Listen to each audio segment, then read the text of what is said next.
Okay, welcome to this video. I'm just going to show you real quick how to use a variable to change like the difficulty of your program or to do speed. Right now I've got this apple. Again, you're going to have a better theme than this, but this apple basically in his brain forever and ever and ever, he's telling you where he is on the x-axis and he's changing his x by -1, which makes it go down. So it's not super exciting, but there he goes. Take a look. He's changing his x by -1 each time. -1, -1. Very slow. Now, if I'm going to change up this program, I could go into the code and change that to -5. That means he's changing his x. You'll see this. He'll go 5 times faster. Woo! By 5 each time. Oh, and look how cool it is that when his x gets too small, I can't point with my mouse and talk. When his x gets too small, he resets himself, which reset just uses that random number to move him. Right? So he's always saying, move to the left, am I too far to the left? Move to the left, am I too far to the left? Now, the player shouldn't be coming in here and changing this. Whoops. But I mean, you could, that right there, that little white box with a number in it is what controls how fast that apple goes. Now, what I want is I want this to be able to be varied by the program. So we're going to use a variable. So here it comes. I'm going to hit data, my orange thing here. I'm going to make a new variable. Now this one's going to be kind of weird because I want it to be just for this apple because I might have more than one apple or more than one enemy. So this time I want the speed to be just for this one item, and I'm going to call it speed. That's the speed of the apple. Now we can hide that if we want to, but here we go. What I would say is right now his speed is 0, and actually I'm not even using speed here. So what I would say is right here, this spot right there is the thing that controls how fast it goes. I don't want it to be a number. I want it to be whatever is in that cup right there. So go look.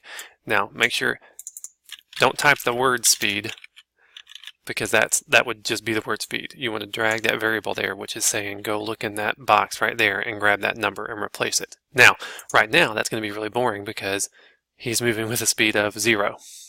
He's changing his x by 0 each time. Sorry, the fish is attached to me. That does nothing. So, what we need is when the program starts, we could set the speed to something negative.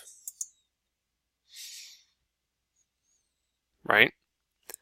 Now, why this is cool is because you can have all sorts of ways to let this change in the program. I'm going to double click this. I'm going to double click it again. That gives you a slider. That slider, really I want it to be only negative. So I could say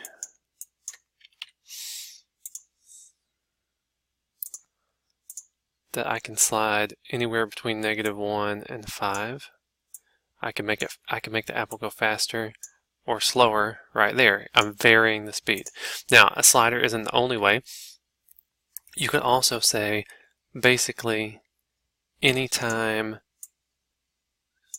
take a look at this, anytime he gets too small when he goes to reset himself, I could make his speed, now his speed is negative, I want it to be more negative. So right now, sorry, he's going with a speed of -2, so he's always changing his speed by -2. When he gets over there, it became -3.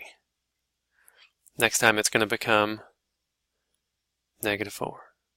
Right? And so now you've got a variable difficulty because, oh, look at that. Now this gets a little crazy. Now it's -6, and so it could just be changing itself right there. You could also, one last tip, instead of changing my speed each time, when I go to reset myself, I could do a random speed,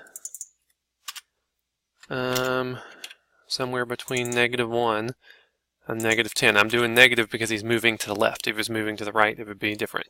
So now every time he resets, he decides on a new speed. So, hold on. So he's going with the -3 speed. When he resets, he chose -2 that time. And so this way your game can have a little variability in it with your speed. Ooh, -10 that time, and it's gorgeous. So you could use variables for your speed to change your difficulty, to do all sorts of stuff.